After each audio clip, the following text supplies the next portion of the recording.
Et il y a un temps pour toutes choses. Il y a un temps où tu dois demeurer dans l'anonymat. Et il y a un temps aussi où Dieu t'amène au grand jour. Et il y a un temps, bien aimé, où tu cherches. Et il y a un temps où tu trouves. Il y a un temps où tu pleures. Et il y a un temps où tu te réjouis.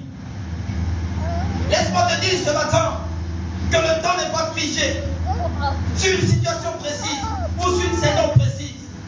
Sinon, il n'allait pas y avoir 4 saisons. Le naturel nous dit qu'il y a 4 saisons. Il y a le temps de l'été. Il y a le temps de l'automne. Il y a le temps de l'hiver. Alléluia. Il y a ces temps qui existent. Dans le plan de Dieu, il y a aussi des saisons. Et Dieu m'amène ce matin à te dire que c'est ta saison. C'est ton temps. This is your time just now. C'est ton temps maintenant. Ton temps est maintenant, bien aimé. Et si tu saisis cette parole, et si tu marches avec, alors tu fais de Dieu un Dieu véritable. Gloire à Jésus. Sans plus tarder, nous allons prendre nos Bibles. Nous allons parcourir ce chemin glorieux. Nous allons parcourir la parole de Dieu. Nous allons prendre Matthieu chapitre 2. Matthieu chapitre 2, à partir du verset 1. Matthieu chapitre 2, à partir du verset 1. Le frère Gauthier, s'il a trouvé, il va faire la lecture. Matthieu 2, chapitre 2, verset 1. Amen. Jésus étant né à Bethléem, en Judée, au temps du roi Hérode, voici des mages d'Orient arrivés à Jérusalem, et et dire, où est le roi des Juifs qui vient de naître, car nous avons vu son étoile en Orient, et nous sommes venus pour l'adorer. On continue. Le roi Hérode ayant appris cela, fut troublé. Et tout Jérusalem avec lui. Il assembla tous les principaux sacrificateurs et les scribes du peuple et s'informa du lieu où devait être le Christ. Amen. Sois béni. Alléluia.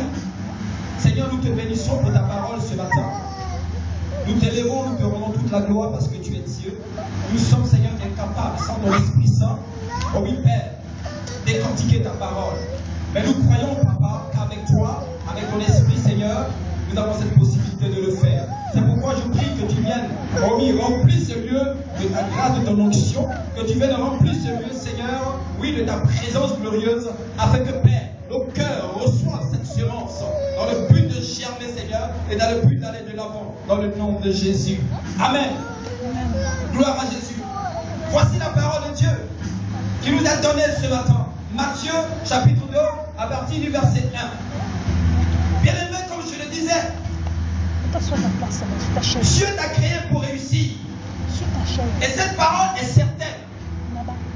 Dieu t'a créé pour que tu manges les meilleures productions de ce pays. C'est une parole certaine. Dieu t'a créé pour que tu sois à la tête. C'est une parole certaine.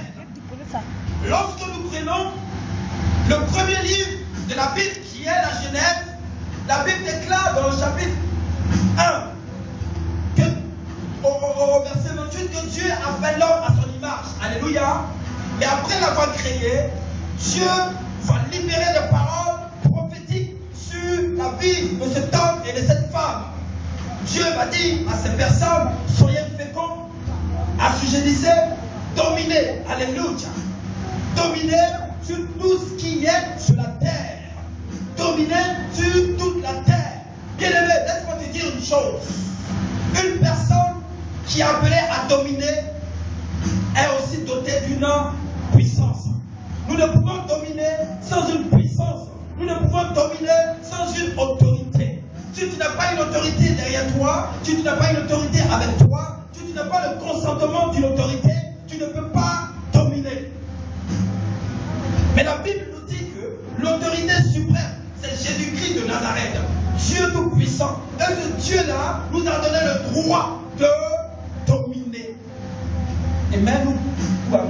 Amen. Il est temps de rentrer dans la parole prophétique. Il est temps de rentrer dans le réma afin que nous puissions comprendre avec exactitude la parole de l'Esprit pour la vie de chacun. Bien-aimé, si tu veux prospérer, marche avec la parole, décortique la parole, parce que dans cette parole, il y a quelque chose de beau pour toi. Il est dominé, remplissez, assujettissez. Comme je l'ai dit, pour dominer, il faut d'abord être doté d'une puissance. Pour assujettir, bien aimé, il faut avoir la force. Parce que c'est un combat. Pour remplir, il faut être béni dans le but d'être fécond. Sinon, si tu n'es pas fécond, tu ne peux pas remplir. Tu ne peux pas multiplier. Amen, amen. Donc nous devons comprendre ce matin que Dieu, avant même que nous ne venions sur cette terre, avait déjà préparé beaucoup de choses dans le but que l'homme soit en paix avec Dieu. En but que l'homme ne manque de rien du tout. Mais comment se fait-il aujourd'hui que l'être humain qui a été créé à l'image de Dieu, selon la ressemblance du Dieu Tout-Puissant, aujourd'hui est par terre et les esclaves sont sur les chevaux? Ce n'est pas normal. Ce n'est pas normal que ça fait 10 ans que tu cherches du boulot, tu cherches une université, tu cherches un lieu où vraiment tu peux t'épanouir, mais tu n'arrives pas à trouver ce lieu-là. Ça fait peut-être 5 ans que tu cherches à te marier, mais la femme ne vient pas, ou le mari ne vient pas. Pourquoi? C'est parce qu'il y a un problème. C'est ce que nous allons voir. Alléluia. Ce matin, le thème de cette prédication, c'est Dieu détrône celui qui a pris contrôle. Alléluia. Dieu va détrôner la personne qui a anticipé d'aller avant toi. Parce que laissez-moi vous dire, lorsque Dieu crée une personne, cette personne qui est créée par Dieu reçoit un certificat spirituel lorsqu'il vient sur la terre. Alléluia. Quand tu viens sur la terre, tu viens avec un papier qui atteste que, qui justifie que non seulement c'est Dieu qui t'a envoyé, mais Dieu t'a envoyé pour faire telle et telle chose. Amen, amen. Voyez-vous, quand les forces de l'homme vont faire ce qu'on appelle, je ne sais pas si c'est une perquisition ou dans un lieu, ils ont un mandat. Et avec ce mandat, ils y vont. Et ce mandat leur donne le droit de même casser la porte et de rentrer dans les lieux. Amen. Mais normalement, sans ce mandat, ils n'ont pas le droit de casser cette porte. Parce que si la casse sans le mandat, il y a une loi qui va contre eux. Amen, amen. C'est pourquoi dans le livre de Genèse, Dieu nous a donné tous les mandats qu'il faut. Il dit dominer. On a le mandat pour dominer. Assujettissez. On a le mandat pour assujettir. Il dit remplissez. On a le mandat pour remplir. Mais comment aujourd'hui, les chrétiens qui sont enfants de Dieu, les petits Christ, ceux qui sont tirés de Christ, ceux qui viennent de la source véritable, n'arrivent pas à dominer, n'arrivent pas à assujettir, n'arrivent pas à être féconds? Je me pose la question. Amen. Matthieu dit quoi? La Bible déclare que Jésus est emmené à Bethléem en Judée, au temps du roi Hérode. Voyez le verset premier. Ce verset m'a marqué. Pourtant, il y a longtemps, je l'ai lu.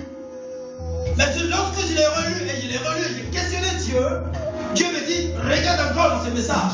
Regarde encore dans ce verset, parce qu'il y a un message fort. La Bible déclare que Jésus est né à Bethléem en Judée. Mais bien aimé, laissez-moi vous dire une chose.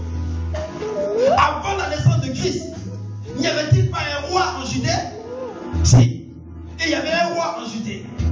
Mais la Bible dit qu'il y a un autre roi qui va naître sur le même territoire. Pourtant, auparavant, il y avait déjà un roi qui règne, Hérode le Grand. Mais malgré ça, il y a un autre roi qui va naître et sur le même territoire. Mais Christ pouvait naître sur un autre territoire. Mais pourquoi Jésus est né en Judée, là à Bethléem, où Hérode règne? Alléluia. La parole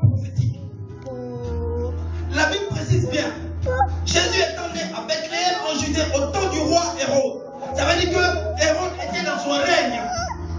Il était sur son trône, sur un territoire nommé Judée.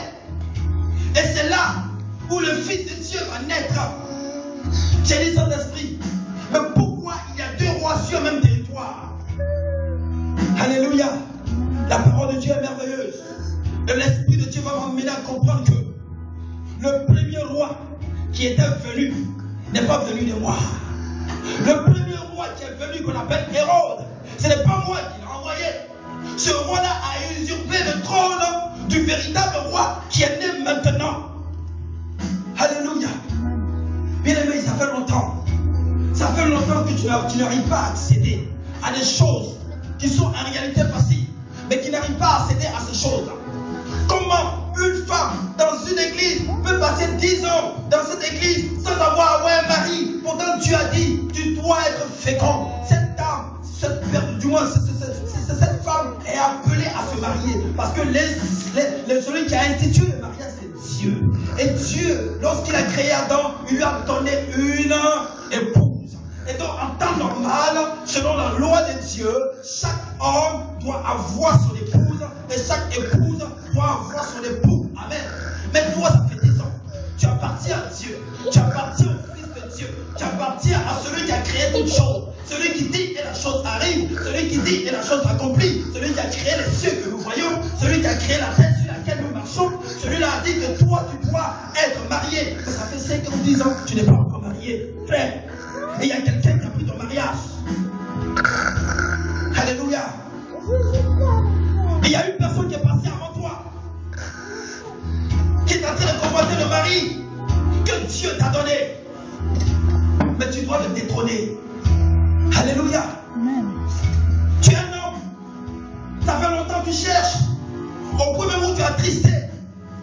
Au point même où tu commences à murmurer contre Dieu. Mais frère, laisse-moi te dire une chose. Il y a quelqu'un qui a anticipé. La femme que Dieu a réservée pour toi, il est en train de la fatiguer. Il est en train de la fatiguer. Mais le temps est arrivé où tu dois le détrôner et prendre toi pour vous. Au nom de Jésus. Alléluia. Jésus est allé à Bethléem en Judée, au temps du roi Hérode. Voici des mages d'Orient arrivaient à Jérusalem et dit, où est le roi des Juifs qui vient de naître? Quel choc! Des personnes qui ne sont même pas juifs, des étrangers, arrivent en Judée pendant que le grand Hérode est en train de régner. Et ils viennent avec un courage, avec un toupet, lui dit, où est le roi des Juifs qui vient de naître? Oh my God! Mais regardez ce qui va suivre. Car nous avons vu son étoile en Orient et nous sommes venus pour l'adorer. Dieu te dit une chose. Ton étoile brille quelque part. Et comme c'est ton temps, et comme Dieu permet maintenant que tu t'assoies sur ton trône, des personnes que tu ne connais pas viendront à toi. Ils viendront à toi. Et ils diront qu'ils sont venus de la part du Seigneur. Des personnes que tu ne connaîtras même pas, ils viendront à toi dans le but de t'encourager, dans le but de te dire, mon frère, ma soeur, Dieu est avec toi. Des personnes que tu ne connais même pas, tu ne sais pas où, mais cela va arriver. Ils viendront vers toi, ils te diront, servant de Dieu, ne t'inquiète pas, mais parce que Dieu, c'est lui qui contrôle le moment, et ce moment est favorable pour toi. Pourtant la personne, tu ne la connais pas, et ces choses arriveront. Lorsqu'ils sont arrivés, ils ont demandé après un roi. Amen. Mais voyez ceci. Nous allons aller encore en profondeur. Qui est Hérode? Lorsque nous lisons le premier chapitre de Matthieu, nous voyons qu'il y a une généalogie. Et l'Ancien Testament, la parole de Dieu, par les prophètes, ont dit que le Messie, le roi des Juifs qui devrait naître, devrait être issu de la lignée de David. Mais lorsqu'on parle d'Hérode, on ne parle pas de sa généalogie ici. Mais nous allons faire une petite investigation pour comprendre qui est Hérode. Voyez-vous, Hérode était descendant d'Ésaü. Ésaü qui était le jument de Jacob.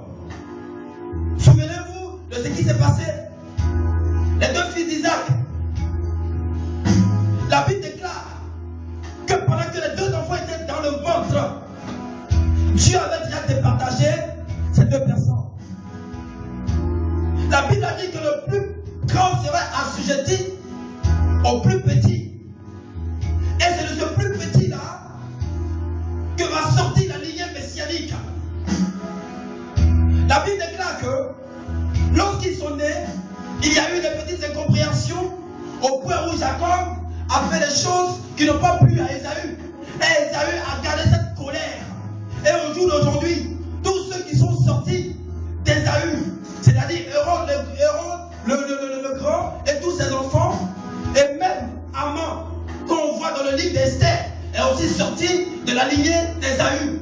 Et ces personnes-là ont gardé la colère que leurs ancêtres avaient gardée contre Jacob. Alléluia. Ils ont gardé cette haine contre les descendants de Jacob. Et la Bible déclare que c'est l'un des descendants d'Ésaü, du nom de Hérode le Grand, qui va gouverner la Judée. Mais regardez ce que Dieu va faire. Dieu avait dit à Jacob que celui-là qui allait assujettir le plus grand. Amen. Bien-aimé, ce n'est pas la loi des hommes qui compte. Ce n'est pas la parole des hommes qui compte. En ce qui concerne les hommes, ils pourront toujours parler sur ta vie. Ils pourront toujours parler contre ta destinée. Mais je sais une chose. Dans le livre de la Genèse, ce n'est pas un homme qui a oraclé sur ma vie. Ce n'est pas un homme qui a proclamé sur ma vie.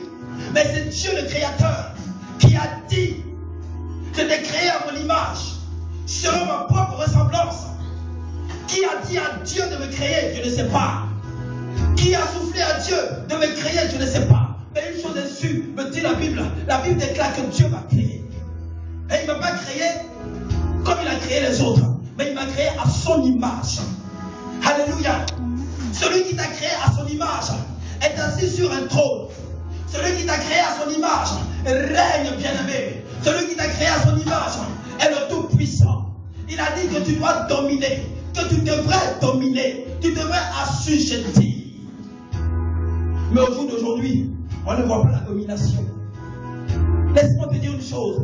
La domination n'est pas faite pour être exercée sur les hommes. La domination de laquelle il est parlé dans la Bible n'est pas faite pour être exercée sur l'être humain. Alléluia. Dieu donne à chaque personne, à chaque enfant de Dieu, un territoire. Et Dieu ordonne que tu domines sur ce territoire. Voyez-vous ce qui a été déclaré dans le livre de Josué? Lorsque Dieu a dit à Moïse que toi, ton règne s'arrête là, et qu'à partir d'aujourd'hui, c'est Josué qui va prendre la relève.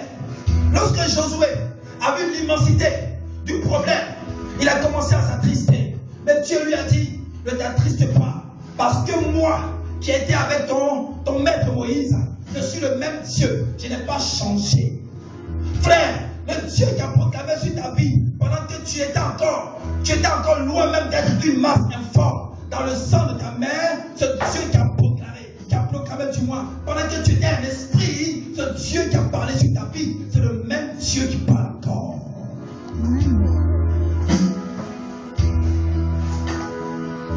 Josué, ne t'inquiète pas. Je suis le Dieu que Moïse a servi. N'as-tu pas vu le miracle que j'ai opéré avec mon serviteur? Fortifie-toi, prends courage, parce que ce n'est pas une autre personne qui va faire rentrer ce pays-là, du moins ce peuple dans ce pays que j'ai promis. Ce n'est pas une autre personne, mais c'est toi, Josué. Et Dieu a dit à Josué: tout lieu que les plans de tes pieds fouleront, moi l'Éternel, je te donnerai ce lieu en possession. Je te donne ce lieu en possession.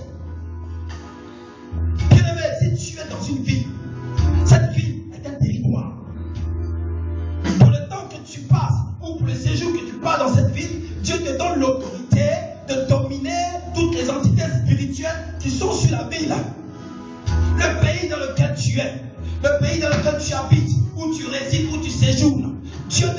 l'autorité de dominer sur cette nation jusqu'à ce que une autre mission te soit donnée. Et la Bible va dire, Jésus va naître à Bethléem en Judée. Pendant qu'il y avait un autre roi. Et même les étrangers vont venir vous dire, où est le roi des Juifs qui vient de naître? Parce que nous avons vu son étoile. Nous avons vu son étoile briller depuis l'Orient. On a vu son étoile briller depuis le fin fond de l'Afrique. Et nous sommes venus l'adorer. Mais pendant ce temps, il y avait un autre roi qui régnait sur le même territoire. Et la parole qui a été donnée pour le Christ n'est pas la même parole qui a été donnée pour Hérode. Ces personnes sont venues. Ils n'ont même pas dit à Hérode, vis éternellement roi. Non. Ils ont posé une question. Bien aimé, les gens vont poser des questions à ton sujet. Parce que c'est ta saison. Les gens poseront des questions à ton sujet. Parce que c'est ta saison. Mais le frère Gauthier, il est où? Mais la saison de Dieu, grâce et tige, elle est où? Les gens vont poser des questions à ton sujet, frère. Pourquoi? Parce que jusqu'à présent, ton étoile brille. Les anciens de ta famille croyaient qu'ils avaient éteint cette étoile. Mais bien aimé, cette étoile n'a pas été allumée par un homme. Elle ne brille pas par le consentement d'un homme. Elle brille par l'autorité de Dieu. Et cette étoile est visible partout. Laisse-moi te dire une chose. La destinée qui t'a été donnée, cette destinée a été bien choisie. Cette destinée a été bien analysée avant même que tu ne viennes sur la terre. Souvenez-vous de ce que Dieu a dit à Jérémie. Jérémie au chapitre 1, à partir du verset 4, Dieu va dire à Jérémie, Jérémie, avant que tu ne sois une masse informe, avant que tu ne sois dans le sein maternel, moi Dieu, je te connaissais déjà et je t'avais déjà établi prophète des nations. Alléluia. Voici un peu un extrait de comment Dieu travaille. Au jour d'aujourd'hui, il y a beaucoup qui pensent qu'ils sont venus sur cette terre pour accompagner les autres. Même étant encore chrétien, on a cette même mentalité dans l'église.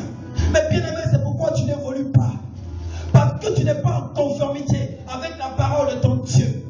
Dieu dit, pendant que tu étais esprit, tu étais un esprit auprès de lui. Il t'avait déjà mis à part pour une œuvre que tu allais exercer. Alléluia. Dieu permet que celui qui est assis sur son trône aujourd'hui, il t'écarpille. Il va descendre. Il va descendre. Avant que moi je t'ai conçu, je l'avais déjà programmé à être ministre, à être président de la République, à être un roi de Dieu, à être un puissant évangéliste quelque part. Alléluia. Mais aujourd'hui, tu n'es pas encore entré dans ta fonction. Dieu veut que tu fasses des affaires. Dieu veut que tu sois un homme renommé dans les affaires, une femme excellente dans les affaires, un jeune homme, oui, qui agit, oui, qui a un puissant ministère. Mais jusqu'au jour d'aujourd'hui, tu n'es pas encore entré dans la fonction que Dieu veut que tu exerces. C'est parce que quelqu'un a pris ta place. Alléluia. C'est parce que quelqu'un est en train de jouer sur ton trône. Le diable n'est pas omniprésent, mais il sait beaucoup de choses. Il sait que ton étoile allait briller, que tu t'es appelé à être président. Mais le diable va anticiper. Il va te bloquer la route.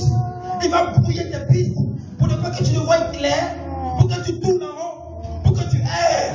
Non. Mais aujourd'hui, c'est ta saison. Non. Alléluia. Non. Lorsque la saison de pluie arrive, il faut être loin. Il faut être l'archibishop. Il faut prier pour arrêter la pluie. Mais la pluie ne s'arrêtera pas. Pourquoi? Parce qu'elle est dans sa saison. Parce que même quand tu fléchis les genoux, en tant que roi de l'Éternel, vous dites, Seigneur, moi j'ai une conférence, donc on va arrêter la pluie. La pluie va dire, Seigneur, c'est bien vrai, mais je suis dans ma saison. Alors je dois tomber entre les deux. Dieu va exaucer qui? Dieu va exaucer la pluie. Amen. Pourquoi? Parce que là c'est la saison de pluie. Dieu a marqué ce temps pour que la terre reçoive la pluie.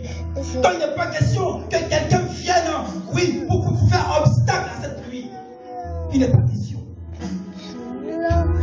Les gens se sont trop opposés à ton évolution. Les gens se sont trop opposés à ton élévation. Mais je viens te dire ce matin que le temps est arrivé où ceux qui s'opposaient à ton élévation, eux-mêmes, vont partir sans le secours d'un homme. Ils vont partir tels qu'ils sont venus. Tous ceux qui occupaient le poste que tu devais occuper, le poste que Dieu t'a donné avant même que tu ne naisses, les diplômes que Dieu te devait te donner avant que tu ne naisses, ces diplômes-là, tu vas les acquérir. Tu vas avoir cette fonction, tu vas rentrer du moins dans cette fonction, et le travail que Dieu désirait pour toi, tu auras ce travail. Jésus est né à Bethléem.